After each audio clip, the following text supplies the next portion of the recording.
Tayo sa counter. Kaya huwag kayong ano, kahit malabo-labo yan. No! Okay, so unahin natin to ang counter. Ako muna. So ito, lagay natin sa pinakahuli. So minsan may makikita kayong snap ring na manipis. Napakapaas, spring washer. Diba? So kapag ka ito, nasa pagitan niyan is snap ring, meron yung spline washer sa likuran. Dapat yung spline washer na ilalagay mo dyan, hindi tatama. Hindi tatama kasi pag ito yung nilagay mo, ayan o, makapal siya masyado. So mangyayari, uubusin siya ng gilid. Diba? Kaya ito, pwede natin ilagay dun sa pinaka last part. Okay, and then next, snap ring. So, i-check nyo rin yung snap ring kung merong makapal at saka manipis.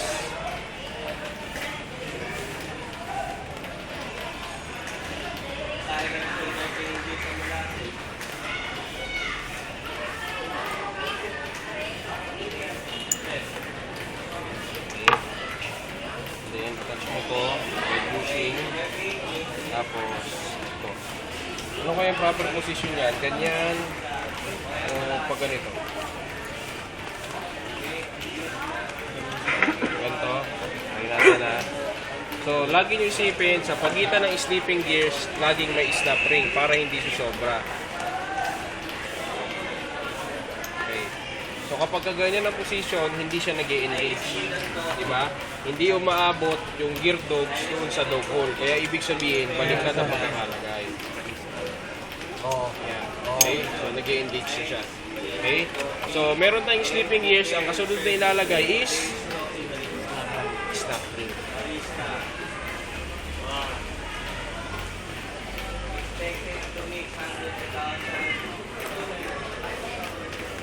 Added to our table.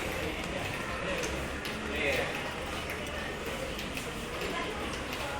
3 types of clear.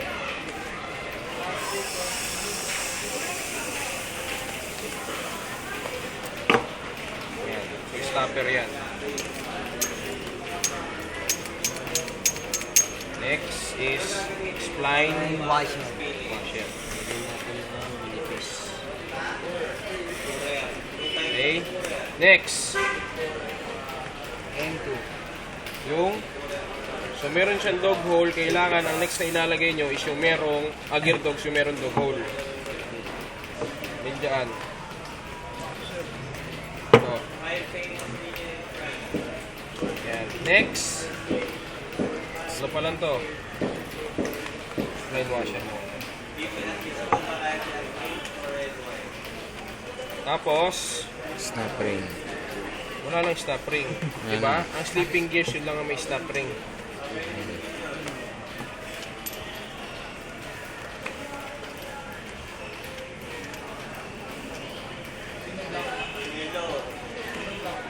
Okay, so ito na yung counter shaft. Okay, so counter shaft. Next, main shaft. So ito may washer rin sa likod.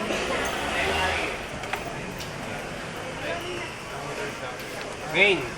So ito yung main natin, nakalagay na yung M1, yung M2, tapos may snap ring and washer. Ang next natin dito is sleeping gears. Yan. Okay. Tapos meron tayong nakikitang groove. Yan, meron tayong nakikitang groove para doon sa snap ring. Picture natin.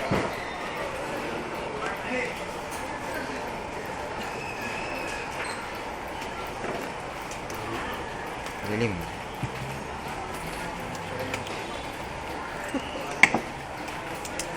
Okay, next.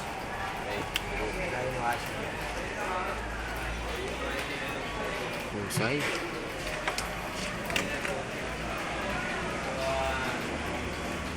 Okay, and then imi-mesh nyo na siya. Ayan. Tapos, tsaka nyo ilalagay yung shift drum. Ayan. Eh, ang position ng shift drum doon sa shift fork hindi pwedeng ganyan. Kailangan nakaganito. Okay, and then tsaka nyo ilalagay doon sa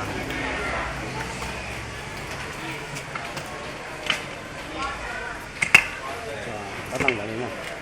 okay. So, kapag ka nakalagay na sa crankcase, ilalagay nyo itong shift drum lock sa pinakaibabaw ng counter shock.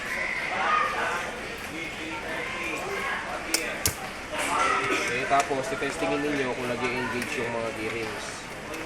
Okay, so 1,